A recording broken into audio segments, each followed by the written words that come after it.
Training good people takes time and effort. Keeping good people is a responsibility that you need to always invest in. It was down to us as a leadership team, really more than ever. We had to make sure everybody who'd come on the journey with us was happy and they felt part of the ongoing growth of Zedra. I'm Louise Morris. I'm Managing Director at Zedra. I joined Fitzgerald Law in 2006 as an audit senior. Then we were acquired by Zedra. It happened during 2020 when everyone was at home. It was difficult. How do you create that culture that you left pre-COVID and when you're actually a different business altogether? That post-qualified bit for an accountant is the most important for building your network. I was post-qualified, stuck at home in the pandemic, trying to build something and make something happen. I'm Ed Wallis, so I joined Zedra 10 years ago, progressed to director in the audit team and serving our clients who are operating internationally. What we want to promote is that people do get to grow within Zedra. Last year, Louise put me forward for 35 under 35 and was very grateful to be included in that list. Auditors often get this label as needing to tick a bunch of boxes just to meet some basic compliance, but actually it's kind of been an advisor as well as an auditor. Hi, I'm Mark Costello, Chief Exec at Meshed. This is our podcast When It Matters. I'm joined today with Elle. Hi. And the guys from Zedra, so why don't you guys introduce yourself? Hi, so I'm Louise Morris. I'm Managing Director at Zedra. I've been at Zedra 20 years this year. Gosh, I'm old. I work in the audit business, so I'm a responsible individual and I also am a Managing Director for the Global Expansion team. Yeah, and I'm Ed Wallis, so I joined Zedra 10 years ago. Always worked with Louise, progressed to director and also responsible individual, working in the audit team and serving our clients who are operating internationally. Very good. So why don't you tell us, Louise, a bit about your background, how you became part of the Zedra team and how that's evolved over time? Yeah, sure. So I was a partner in Fitzgerald Law. That was acquired in 2020 and we became part of Zedra. So Zedra acquired the audit team and the global expansion team. And then since then, I've become a managing director of the global expansion team in 2022. And we specialise really, aside from audit, we bring clients, usually inward investment from the US, into the UK. They tend to set up a UK entity and then they look to expand into other jurisdictions, which we then assist with. It's usually Europe and then APAC. So we assist and coordinate that as well. So that's the global expansion side of the business, and then Ed can talk a bit more in terms of the audit. The audit side, it is usually UK audit domestic we do, but both those businesses came from Fitzgerald Law. Yeah, so obviously we're doing UK statutory audits, and typically those are internationally owned. So we do have a number of owner-managed businesses here in the UK, and we can be quite hands-on with those guys, but we also find that actually we get some really large multinational businesses who are coming to the UK and they just need that help to navigate UK financial reporting standards. It also might be kind of almost a rounding difference in their group financials. And so they're not that interested in how UK statutory reporting needs to work. And so it's kind of aligning with them on that and really guiding them through the process in the UK and how it needs to work and being an advisor to them as well as an auditor. I think auditors often get this label as needing to tick a bunch of boxes just to meet some basic compliance, but actually really taking down those barriers and starting to guide people to what they need to do and how they can improve processes is really part of our remit. And a lot of our clients, they're US focused, so they come to the UK and they're sometimes shocked they need an audit. So it's not just the compliance of undertaking the audit, it's the advisory side of it as well that we guide them through, which is quite key because, as I say, a lot of clients come through and they're like, wow, we've only got 2 or 3 people in the UK. Why on earth do we need an audit of our small UK company? But the fact that they're part of a larger US group dictates that they need that. All right, so the revenue threshold, is it 8.9 million that you need? So it's 10.2 million It's 10.2, in yeah. turnover, but that has actually just increased. So that's gone up to 15 million from the 1st of April 2025. of periods beginning on or after that time. The asset threshold is 7.5 million now as well, and there's more than 50 employees. So HMRC basically take their foreign turnover figure and say, well, even if you're one man and a dog to start off with in the UK, you need to go through the full process. Part of company law. That's how it's dictated. Yeah. Interesting. It is, and I came from a background before Fitzgerald and Law where I didn't even appreciate that was a thing, really, because I used to work on domestic UK audits. Yeah. But yeah, when I came to Fitzgerald and Law, I found it interesting because it's quite nice to add a bit of advisory to what we do as well, because audit it can be a bit dry, can't it, Ed? So being part of a global expansion business where you can advise on other parts of the business and advise them in terms of what happens in the UK, not just audit related, but tax, employment law, it's quite interesting. I enjoy it. It's funny you look at Ed and laugh about it being dry, but being a corporate insurance guy, not laughing in the background, please. It's nice to have conversations with people who do equally mustard dry stuff, and but there is interest to be found in it, right? So, quick question, not a quick question, something I'm really interested in. So you are predominantly dealing with financial instruments that come to the UK and set up businesses or look to acquire businesses, or an entity that's spun out of something else to come here. How do you find those customers? So Ed and I travel to the US quite frequently. So I went last year. So it's word of mouth through Zedra in the US. So we've got 17 offices throughout the world, Zedra. I think we're up to 1,400 employees. But we tend to market ourselves as a business that can provide that global expansion advisory service. And we go to intermediary events, networking events, and that's how we get that business. Some of our clients as well, corporate controllers, they tend to move around. And so it's word of mouth as well, where we do get that business from. And, Ed can talk to that a bit more, but a lot of our work comes from referrals. And I'm going to promote us a bit now. And the good work that we do, actually. They take it with, they take us with them to their next business. And that's how we get quite a lot of our work, actually, isn't it? Because you must be competing with the big four most of the time for this work, right?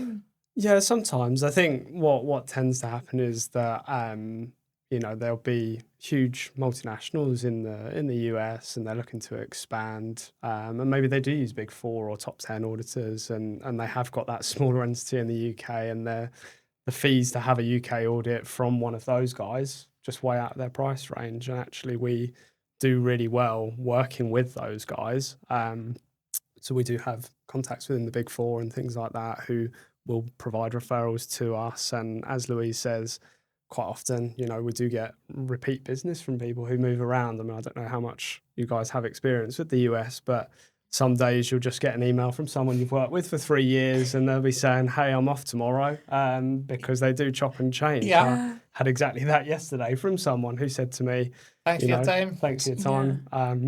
So I was straight back onto him, oh, enjoy it. Let us know how you get on at the next place. And, we're always here if you need us. And tends to be and that LinkedIn's people, LinkedIn's really great for that kind of stuff, isn't it? it? Because you can see where they go next, and invariably, you can reach out to them. And So that's a cultural thing I was going to talk about. I've done a bit of work with US clients, a bit different than dealing with people here, isn't it? Yeah, very, very different to dealing with people here. I think as well, the kind of audit culture in the US is very different to the audit culture in the UK. It's very tick boxy in the US, even just the accounting standards are very prescriptive, things like that, whereas UK GAAP has always been, open to interpretation. You're able to sort of guide people to more of a right answer, and it's not as prescriptive. So the way that people approach things, and it's just totally different when I deal with some of our UK clients versus dealing with some of those international people. So Yeah, a lot quicker to tell you when they're unhappy as well, right? Yeah, I think so. Generally, that would be my experience. Maybe that's just the British way of dealing with things. You don't need 5 cups of tea first, right? They just get right to the chase. You do, which means you've got to make sure that you're giving a good service. You've got to carry on checking in with clients as well. You need to ask them. Sometimes we do ask them, so we do client surveys just to make sure that we're giving the service they're expecting. And, we don't just give the survey and then think, right, okay, well, we've done that tick box. We act on that as well. But, yeah, and you want clients like that. You'd rather know if they're unhappy rather than 100%. go, You're sacked right, and- okay, yeah. they've already had a conversation with someone else, which we don't have very often at all, really. The other thing as well, I think, that stands us maybe a bit apart from the Big Four, our audit team doesn't tend to change. We've not got a huge churn in staff.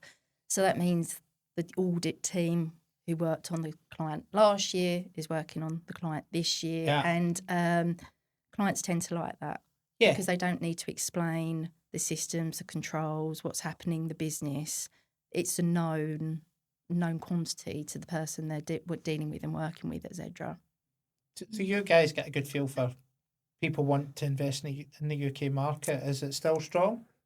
I think it has slowed down a little bit. I think there's just a lot of uncertainty at the moment. Everyone's kind of holding on to Cash. what might, exactly, cash and what might happen next. No one knows which way interest rates or inflation are going to go. No one knows where tariffs are going to go in the near future, those sorts of things.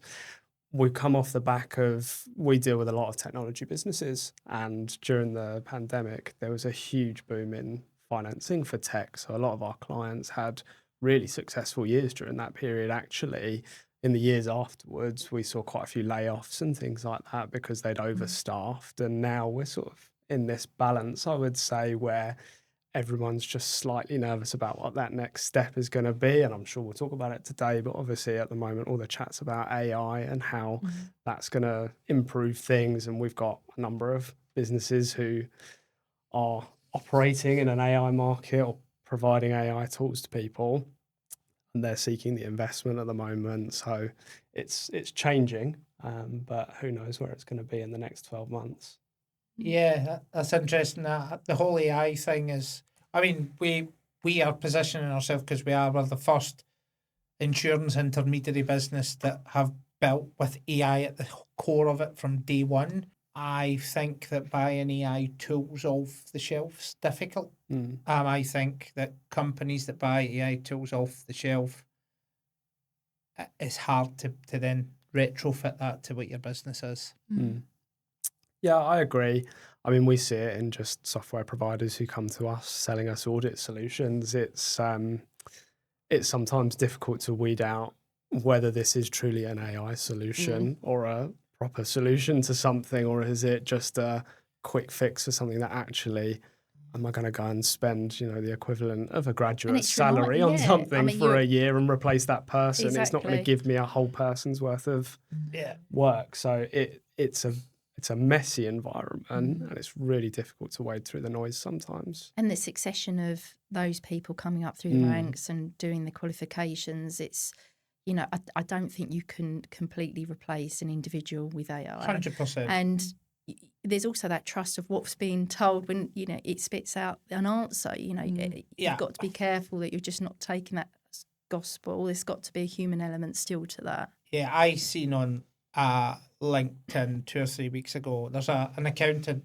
who's like more of a fractional CFO, does really bespoke work with his customers, big into tech, but he's also very critical of people claiming that tech can do what it can't do. And I've seen some kids from some business in the States saying that they built a CFO. You don't need a CFO, you just pay $49.99 a month for their software, and you're like, yeah, you don't know what a CFO does, and you built software to replace something you don't understand.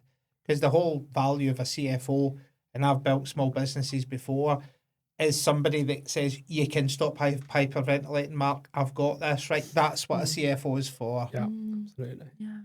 AI doesn't do that. No, and I think for us in the audit world, there's lots of solutions that will streamline some of those time-consuming processes and all that stuff.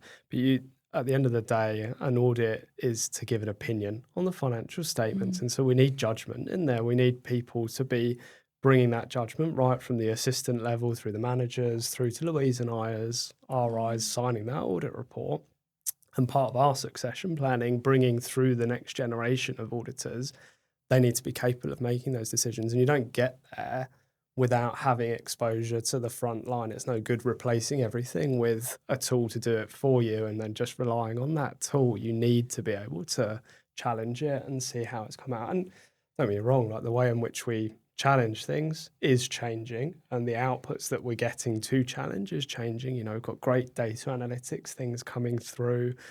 Brilliant thing, you know, our software providers built a tool which summarizes PDFs, and it's within our audit software, so it's great. I used to have to wade through 200 pages of a lease agreement or something like that. This summarizes it in 5 seconds, and then you can move on with your life. That's brilliant. You know, that's what you need, but we still need people to make those judgments along the way. And be accountable for a decision at the end of the day that you make. Yeah.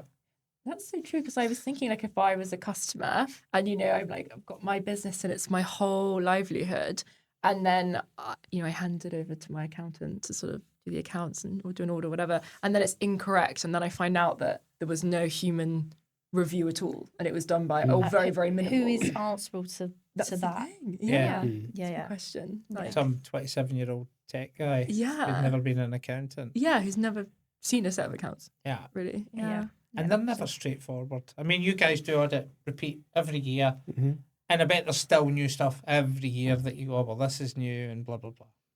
Yeah, all the time, both from the clients and from the accounting standards boards and the auditing standards boards and things like that. Everyone's giving you new information. It becomes more and more complex. And, you know, particularly for us operating in an international landscape, the nuances between, say, US GAAP and UK GAAP, to understand the differences of those. And it's not as easy as, you know, quick chuck it into Google, find out, right, okay, let's go back with an answer. You do need to understand the nuances of it and how it all works. But I do think that's why, you know, certainly for us in recruitment, we found it quite easy to recruit at that trainee level in the audit space, because you get that variety of work, you get that variety in terms of seeing how the whole business works as well. So we've never really had any issues in terms of recruiting at that level, which is good. But that's because of that sort of exposure that you get straight off, really, isn't it? Yeah, I mean, audit's always been a starting point for people who want to go on the accountancy journey. I mean, I know you've interviewed loads of people on the pod who've kind of started out in audit and then moved on to other things in their lives. I think, you know, perhaps we haven't found anything better yet. No, but still looking. But yeah, I mean, it's a great place to start because you do see so much. And I think our trainees as well. So we've got 28 people in the team, but we work with some huge, and most people would say, oh, never heard of Zedra as an auditor. You know, we don't go into the top 100 accountancy listings or anything like that. But they get to work with some huge multinational businesses, you know, some mainstream fitness apps and things like that we've got as clients, and, you know, they're all great clients, and we give these people exposure to them from day one. You know, they can sit on calls with us and the CFO and just get real-time exposure to that sort of stuff. And the opportunity to travel as well to the US to do audits on site as well, which I'm not, you know, it's at one point that was quite a nuance for us to be able to do that. Yeah. So, Yeah. I mean, especially for young people, travelling for work's great. You get to my age and you're a bit, yeah. Yeah. I was just going to say, when you get to sort of an age where travelling is, you just get exhausted and you don't get any sleep, and you know, you wake up at 4 o'clock in the morning and you're not going back to sleep again until 11 o'clock that night. It starts, you know. But for the younger generation, that's like, let's go. Yeah. Yeah. So do you guys have a lot of continuous conveyor belt, and you think long and hard about how you get that next generation into business all the time? Yeah, we're always thinking about it. I mean, obviously, there's always things that throw curveballs your way, and, you know, you've got to resource at the kind of mid-level or whatever it is. But typically, we have a really strong cycle of graduates coming into the business, growing up through the business, really getting to see lots of different aspects. I mean, I'm one of them, so I'm kind of biased in that way, and it's been a great journey for me. But it's what we want to do. It's what we want to promote, is that people do get to grow within Zedra, and particularly the audit team, which obviously Louise and I are passionate about, and making sure that people do get that opportunity to get exposed to loads of different areas. Yeah, I think I really love to talk about your individual career journeys because obviously Louise, MD, at a quite young age, like incredibly impressive. And then obviously Ed, I think this is how we met when I saw you on the accountancy age 35 under 35, which was huge. I'd love to kind of hear about your kind of journeys individually, and I guess also just like advice for someone who's coming in, perhaps at graduate level who wants to get to MD or hit, reach a milestone like you did, Ed. Yeah, I would love your perspectives on this. Ed, you go Let's go first. first. You go first. Yeah, I mean, so I had no idea that I wanted to be an accountant. Like most people in the business, I have a parent who was an accountant, and it seemed like an obvious choice. I'd just come back from traveling, and I was like, right, I need a job. Gonna have to do something. So I applied. I have no related degree or anything. I did a degree in archaeology and geography, and people are always like, wow, how did you end up being an accountant? There is absolutely no money in archaeology and geography. So I needed something that was going to be a bit more supportive, lifelong. So yeah, I landed at Fitzgerald and Law back in the day, and on day one I sat next to Louise, unfortunately for me. How rude. But over that time I did my ACA qualification. I qualified at the end of 2019. And I really wasn't sure that I wanted to stay in audit after doing 3 years of the traditional route. And we had some discussions at the time, and I went on to do a bit of, and Louise opened some doors for me, and I was able to pursue a technical route across the firm, providing technical advisory to our clients, being a little bit outside the audit team, being able to do some other things and grab some interest there. Did that for a couple of years, and then was kind of looking for the path to move forward from there. And I think coming back to audit and being a responsible individual and looking to take the next step and really develop those client-facing people skills. I have to say, I think it was mentioned on the pod a couple of weeks ago that post-qualified bit for an accountant is the most important for building your network. I was post-qualified, stuck at home in the pandemic, trying to build something and make something happen. And so coming out the other side of that and really starting to, just meeting people around London, doing things, trying to get out there, get our names out there as auditors. But yeah, so then earlier last year, it was 2 years ago now, I was made a director of the firm, and last year Louise put me forward for 35 under 35, and I was very grateful to be included in that list. There were loads of other great people in that list and some really inspiring stories from there. Anyone from that list you'd like to shout out that you thought were really impressive? Now you put me on the spot. Yeah. No fence sitting allowed, right? I think there are some fellow auditors on there from some firms that are sort of in a similar area to us, and it's pleasing to see those guys getting promoted and being able to kind of do the same sort of stuff. I also think it's really nice to see people on there who haven't just got a partner title around London. Like, it's obviously partners that long game for a lot of accountants, but there were some senior managers, some people in like a director role like myself. So they're slightly earlier stage in this, and yet they've still achieved quite a lot by getting to those stages. So yeah. So agree. Did you know that Louise had nominated you, or was it a surprise? We had a discussion, and I sort of brushed it off and said, "Oh yeah, okay, well we can do that, but you're going to have to drive this because I don't want to say anything about me on there." It was so easy to write. Yeah. So I remember. Well, I think that's how we first met. When I saw that list, and I was some like really incredible people on there, and such a testament to you. And I guess Louise, obviously from your perspective, tell us a little bit about your journey to MD. I mean, how long we got? As long as you need. I joined, as I say, I joined Fitzgerald and Law in 2006 as an audit senior. And then during the next sort of 10 years after that, I had 3 children. So that's a shout out, the career path I chose. I could also have children and come back to it. I got my responsible individual title in 2010. So sort of in between having the children and the blur that brings. Sort of in my 30s, I don't really remember any of them. And then we were acquired by Zedra. I became a director manager and then a director in Fitzgerald and Law. And then we were acquired by Zedra, and I became a managing director then in 2022. So I don't really know what I do from day to day now. That sounds awful. My day job has changed into sort of not fighting fires, because it sounds like there's fires every day, but just making sure the people that are working at Zedra and for me are comfortable with what they're doing, looking after them. I still get involved in the audit work, so poor Ed hasn't completely got rid of me. But yeah, my day job, my children often say to me, "What do you do for a living?" I don't actually know anymore what I do. I get that. It gets to a point where you just Because you're doing a bit of everything now, right?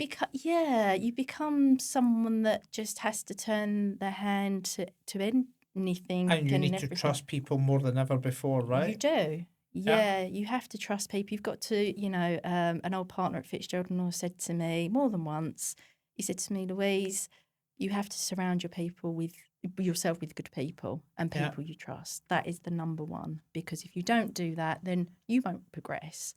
And I've never lost that, really.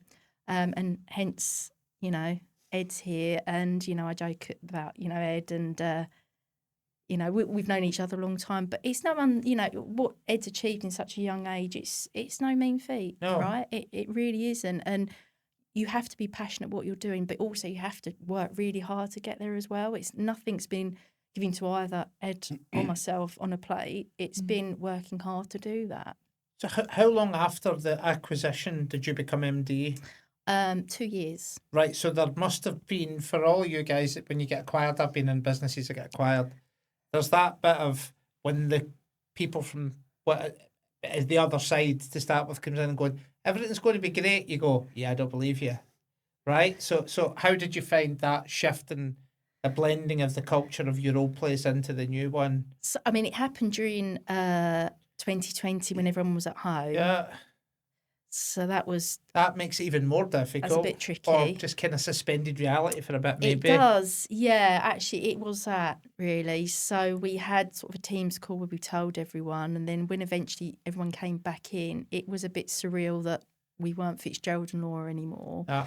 I think it was down to us as a leadership team, really more than ever, that it really didn't matter what we were going through. We had to make sure everybody who'd come on the journey with us was happy and they felt part of the ongoing growth of Zedra.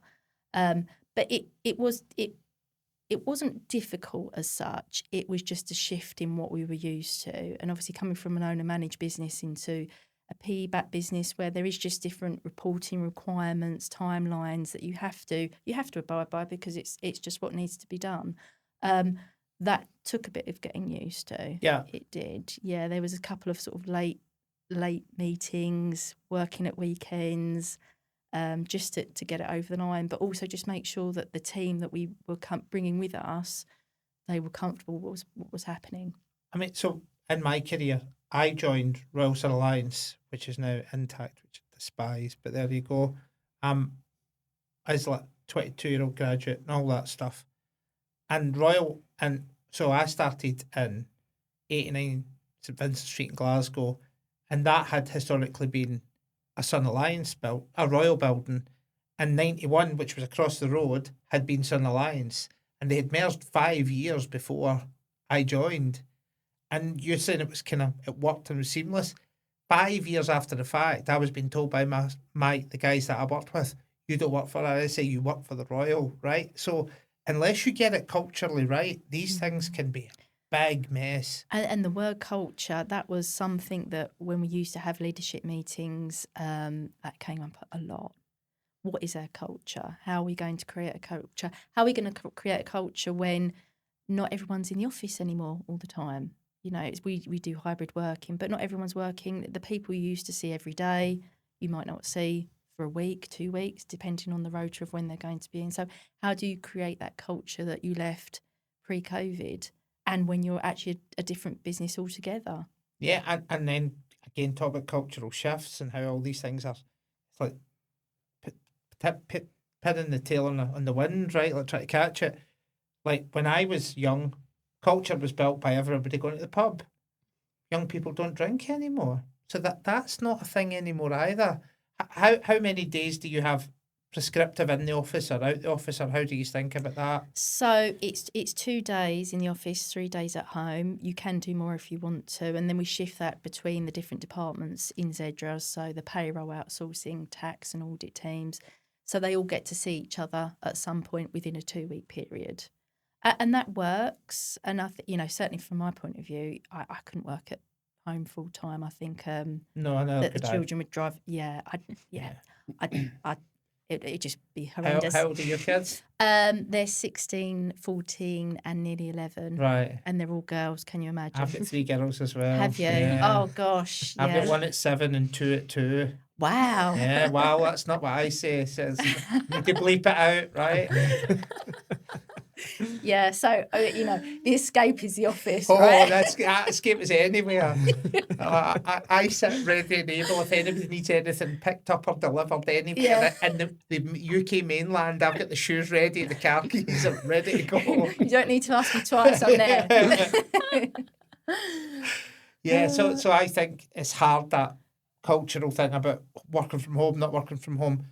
I mean, everything's changed. Like when I started working in London, I came to London when I was about 26. I showed up first day, had went and bought a pair of 150 quid shoes, right, which was a load of money for me at the time. I bought a pair of brown brogues. When I'm in the office, my boss said, go home and get them changed for black shoes. And I went, obviously, he's at it, right? He was like, no, I'm serious. Don't come back in here with brown shoes on. And I became that guy, right? I lived in a suit. I only didn't have a suit on at the weekend. But it's gone now, isn't it? It's just doesn't exist. Like some people still do it, and I still like a suit, but it's look, the pandemic's just wiped all of that out. It has, but I think it's, for us, it's you've still got to get ready to go to work. I mean, if I get ready for work of a morning, and I sort of drop my youngest off at breakfast club, and she might say to me, "Oh, you look nice today, mummy." I said, "Just because I've brushed my hair and put some makeup on to make it look like I'm coping for the day."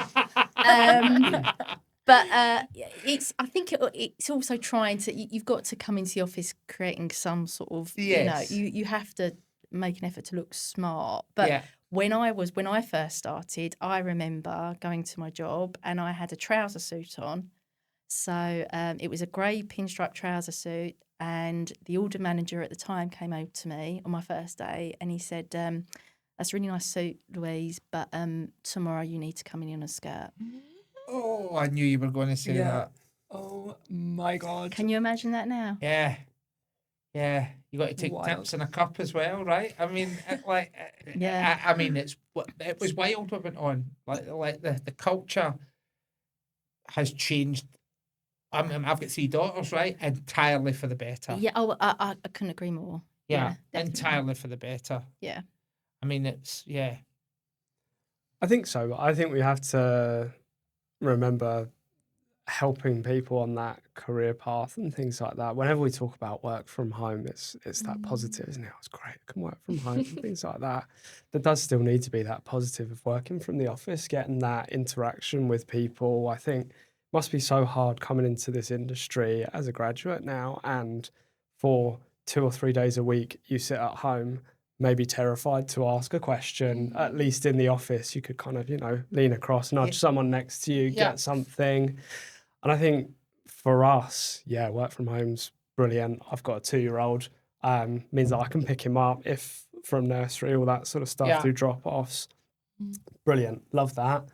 But at the same time, it's also remembering those people who are now coming into this industry. They've got so many pressures on them. They're, worried about, is AI going to take my job? How do I get to meet people, build these networks that so many of us maybe have had that opportunity to construct? And we've got to be mindful of that whenever we talk about this stuff. It's great, but it does come with its drawbacks, certainly for the next generation. I think it's drawbacks for everybody. Like I think getting the balance right is hugely important. And I actually think what's became really important as you scale businesses and you get to big size with the remote working, comms and how you communicate as a business with yourself has become a hugely important role. Whereas before, when I worked in the city, we'd be in huge office spaces where everybody was in rows and rows of desks. You'd have that team there, that team there. But if you were like what you are now, MD, right, you could just walk the floor. And if somebody's not living the values that you expect them to live, you can hear them doing it with their team. Can't do that if they're all working from home, right? So it's all about like re-engineering how it works, because there isn't you can't falsely create that environment, right? So it's how do you get it to the point where, as that leadership role, that you know what's going on. That's more difficult And than it's it's and ever it's been. and it's an evolving role, because you've got different people who have different things going on at home, different wants from a job. It's hard. Like life can be really hard. So you've got to be very mindful of the time that you're leading these people, you're giving them a job. They don't have to be working at Zedra, so No. you have to give them a reason to want to work there. And it is money. Everybody goes to work for money, but it needs to be a bit more than that as I well. agree. Mm.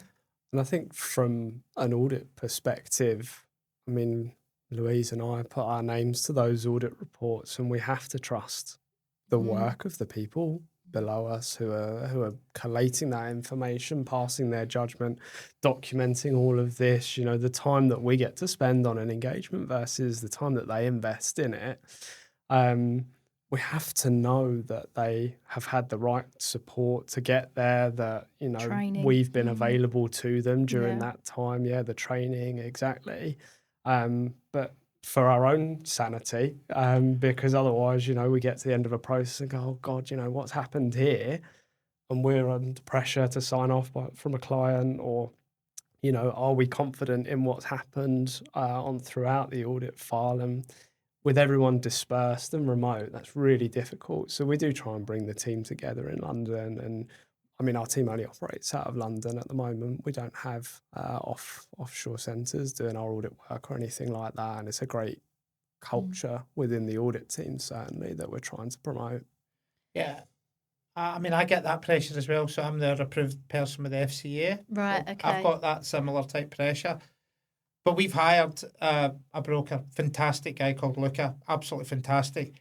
But he's youngish. He done that graduate training thing. He went and worked for our equivalent of one of the big four.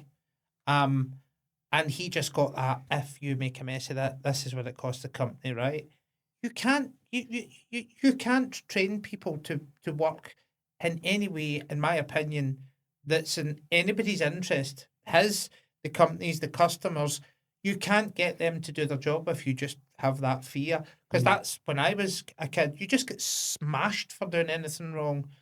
And again, if people are working from home, how do you know if you smash somebody for just making a mistake that they aren't then just sitting watching Homes Under the Hammer because they just can't face doing work, right? Because you've created that culture. Yeah, I mean, you're losing a trick if you're not approachable, Yeah. definitely, because people won't approach you to call out something they might have done wrong. Yeah. They won't approach you if they're not understanding something they need to do. And then sort of going back to Bed's point there, then when it gets to signing off the audit report, you're like, well, I don't actually know this person well enough to know whether they've done the job I needed them to do Yeah. to be confident to sign an audit report. Yeah. So it's, keeping, training good people takes time and effort. Keeping good people is a responsibility that you need to always invest in, really. You can't underestimate the time you need to put into the team to make sure they're doing the job you need them to do, really. And that we foster that, don't we, at Zedra? We sort of, the culture side of things, we'll do things like pizzas, we do sort of lunches, we do, team events. We do team events every quarter, don't we? So we try and bring everyone together and tell about Zedra, because that's important as well. They want to know what's going on. They want to know what the business is doing. But also just to bring them together to show our appreciation of what they do for us as well. Yeah. And that's how we try to foster that culture. We do, and I think it is also just that day-to-day care. I mean, there's so much stuff about it. Loads of firms do just buy pizzas because they think that's going to solve all the problems, and we're really trying not to do that as a general rule. But sometimes that is the only way of getting everyone in a room, and you feed them and you try and say, look, this is what we're striving to achieve. And sometimes it will land, sometimes it will sound like corporate nonsense, but it's that day to day. Are you a good touch point for them? Do they appreciate you being there? If you only turn up once a quarter with a pizza in hand, it doesn't work, does it? No. You have to turn up every day. Good test is they come over and want to talk to Exactly, you. yeah. That's it. They're not afraid to come and approach you Yeah. or challenge you on something, and that's always been the culture, really. I mean, from day one that I started, because I sat next to Louise, that was quite scary. Day one, sitting next to the one boss. of the partners, Yeah. and we broke that wall down quite quickly. Yep. You didn't have any choice, did you?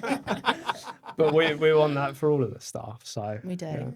Yeah. Yeah. And then when you think about that management, is there any technology tools that you think make your staff's lives easier that you're trying to or have already implemented in the business, or that help you manage auditing the auditor, obviously?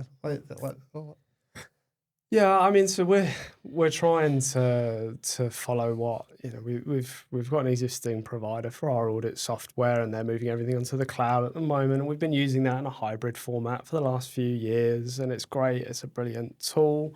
It should enable people to have faster access to things, get on with their work better, have fewer IT teething issues, which I'm sure are the bane of everyone's lives.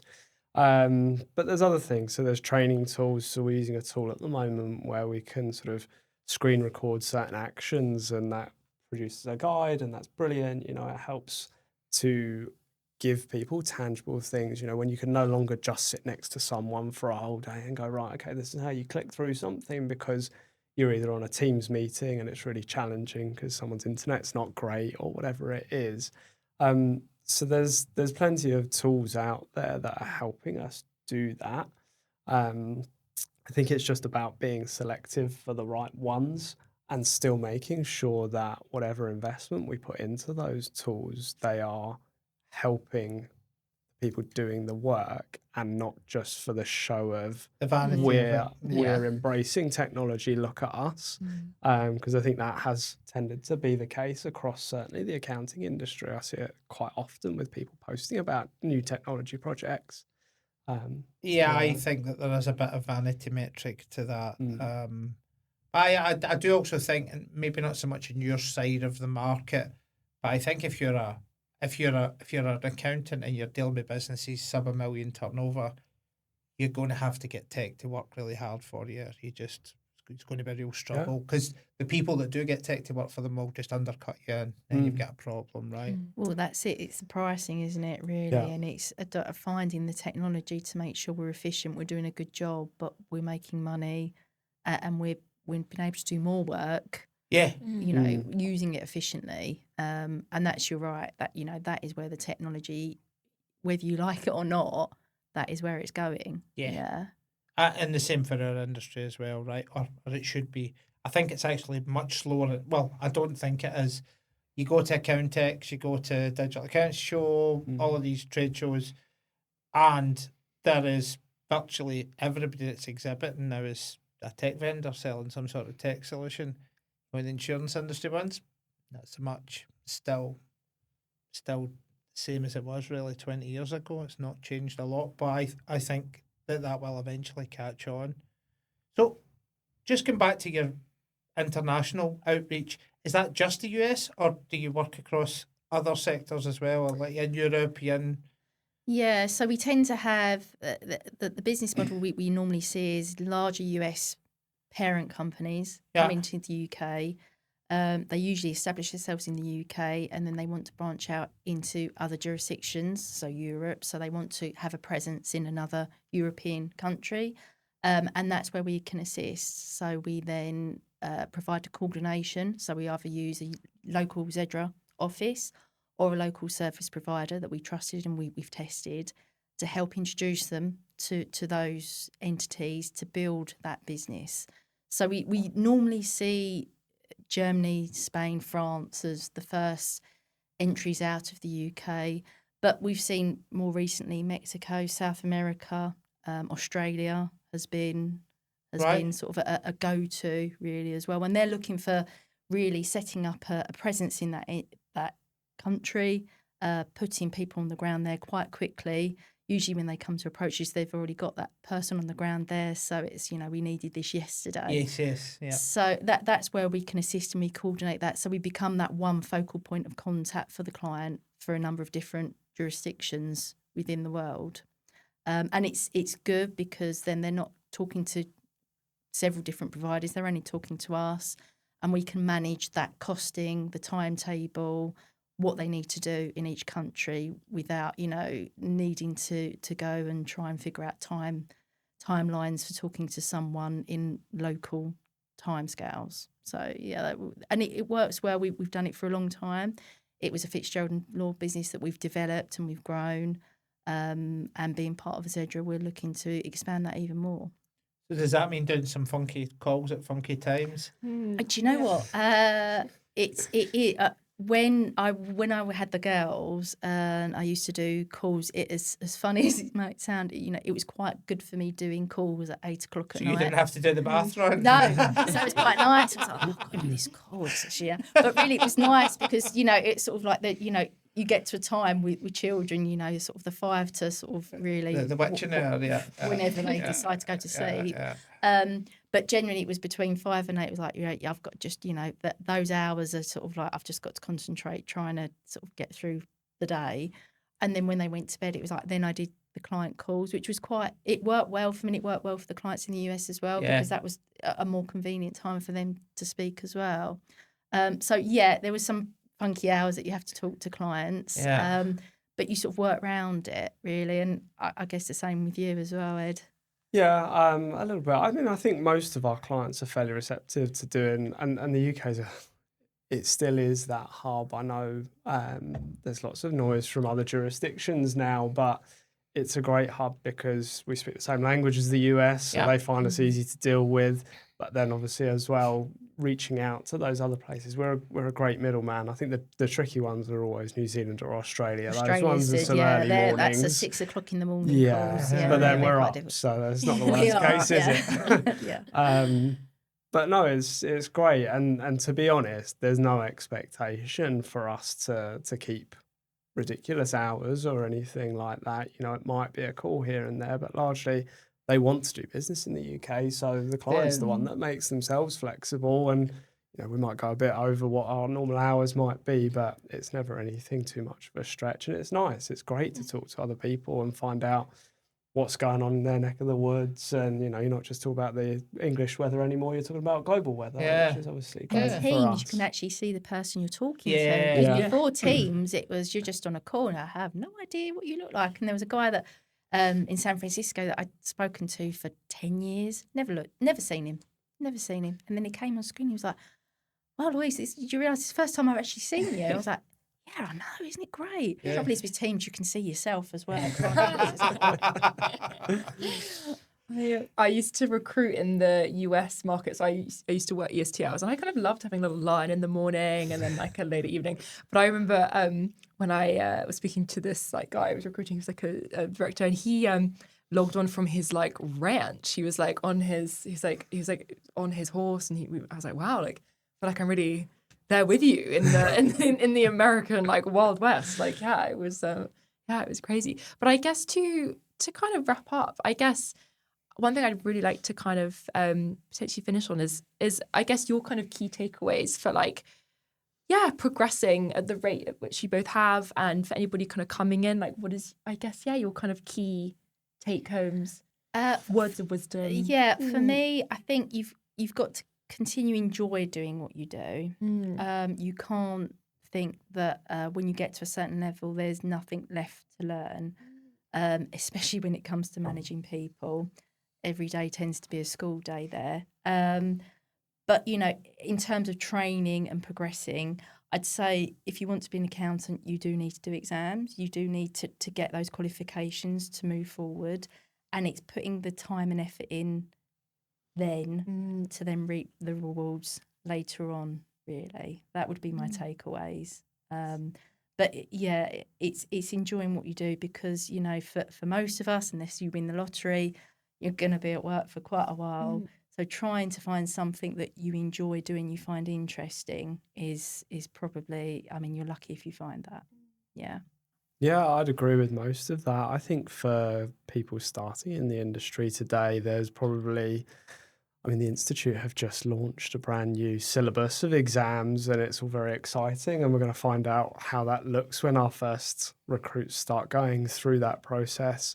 But building those wider skills early on, embracing being around other people, work from home, great benefit, technology, fantastic. But those social interactions, that being around people, not being afraid to challenge those around you, or just have conversations and approach those more senior than you in the business, you can learn a lot from them, as I have on the way. I think that will set you up so well for those later conversations, particularly client-facing conversations. You need to be able to interact with clients more than anything, because they're the people who are going to keep you in business. So make sure you really do develop those interactive skills.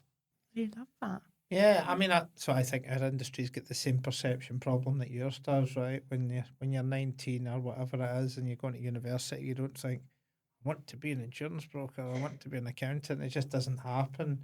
But like, I think our industry's terrible at pitching what it is, right? Because I don't think accountancy's much better, right? It's like, I think there's always those people who want to do financial services. I don't think I knew anybody that did, actually, when I was young, right? But they must be there somewhere.